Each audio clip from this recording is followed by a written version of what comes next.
Weidner, and you're listening to the Smoke and Mirrors Radio Hour.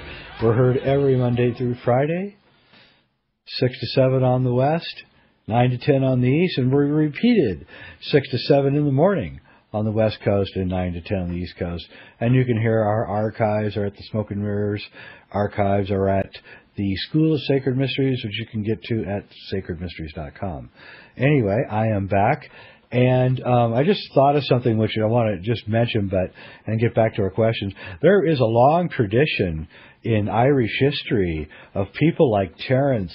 They were called bards, and they would entertain whole towns for on Saturday nights and things with their stories and their revelry. And so he actually comes from a long tradition of this kind of performance artist almost. Yes, I think so. I mean, and I think that's very much how he thought of himself. I mean, one thing that was, to Terence's credit that I always admired in him is that he never took himself that seriously. He kept a sense of humor and a sense of perspective, so that made him a pleasure to listen to, because in a sense, he knew he was, in some sense, chiding the crowd, and the crowd knew it, but it was okay. It was good-natured, and people didn't really mind that, And so, I mean, one thing I get I lose patience with, self-styled gurus or wise men or people that set themselves up as, in that role. They often lose their sense of humor, and they end up actually taking themselves much too seriously. Terence didn't do that, so you got to hand it to him in that respect. I agree. It could have really gone to his head for sure. Yeah. But that's part of the whole Irish thing too, is this very self-effacing kind of a culture. Right. And if you go to an Irish pub, most of the jokes, they're them making jokes about themselves or their family. It's very interesting. Yeah. But anyway, let's get back to this very interesting idea of the human-plant symbiotic relationship, because if you do look at human history from Neolithic history or even or Paleolithic history and modern history, you do see this curious relationship between plants, which is almost the driving force behind the human experience, if you think about it in a certain way. Well, yes. I mean, exactly. When you encounter something like psilocybin mushrooms, for example, and experience the way that they can sort of, trigger or loosen, I guess, this ability to articulate, to make meaning out of meaningless sounds and symbols. And, I often sometimes postulate that if you think about what language is a linkage of what is essentially the meaningless sound with the meaningful image. I can say words, and the words evoke in your head, hopefully, images.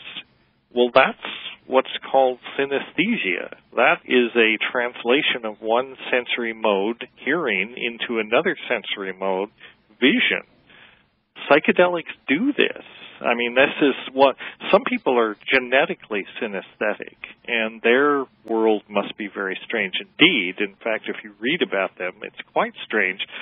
The rest of us don't really get to experience synesthesia reliably unless we take a psychedelic under the right circumstances, and then it's quite common to see sounds and to experience these translations of one sensory mode to the other. But the other place where we experience this all the time, and we're not even thinking about it, is language. Language is essentially synesthesia.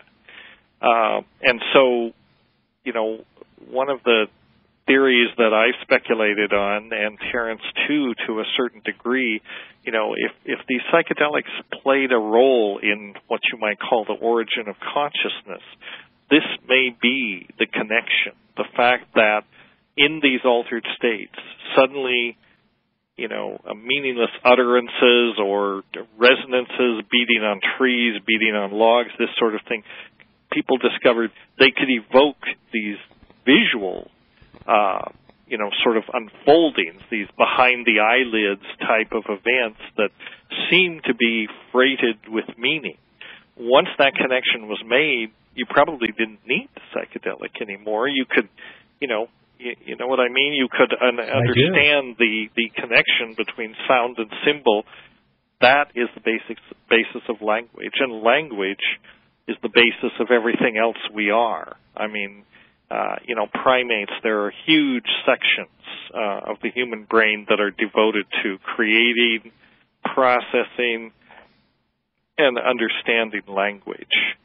This is what sets us apart from everything else, is the fact that we have a complex language, and language is the vehicle on which culture surfs, if you will.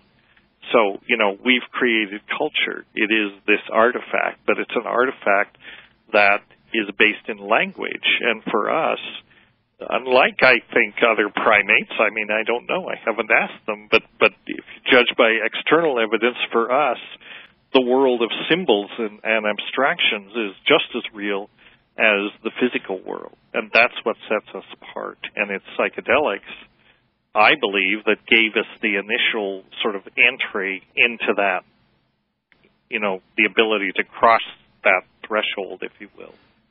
Mm-hmm. I think that's right, actually. And so you can imagine a very primitive creature who's extremely hungry, a primate, discovering some mushrooms and just being very hungry, eating them all, or a tribe of them eating them all. Right. And because they're really hungry, of course, they're hit almost instantly by these things. Mm-hmm. And just groans and singing suddenly turns into a concert of colors. An epiphany, a whole multimedia show. That is an interesting point you raised, too, about the mushrooms. I mean, the fact that they do not require any preparation. Most of these plant psychedelics require a fair bit of skill in order to prepare them in a way that they're active. Mushrooms don't require that. All you have to do is bend over and pick them up and eat them. They require no processing. So, and because of their habitats, they follow nomadic peoples around. In other words, their preferred habitat is the dung of domesticated cattle. And so these nomadic cultures that were just coming into pastoralism as they began to spread from their areas of origin in Africa and so on to different parts of the world, their cattle followed, their cattle went with them, and the mushrooms followed along.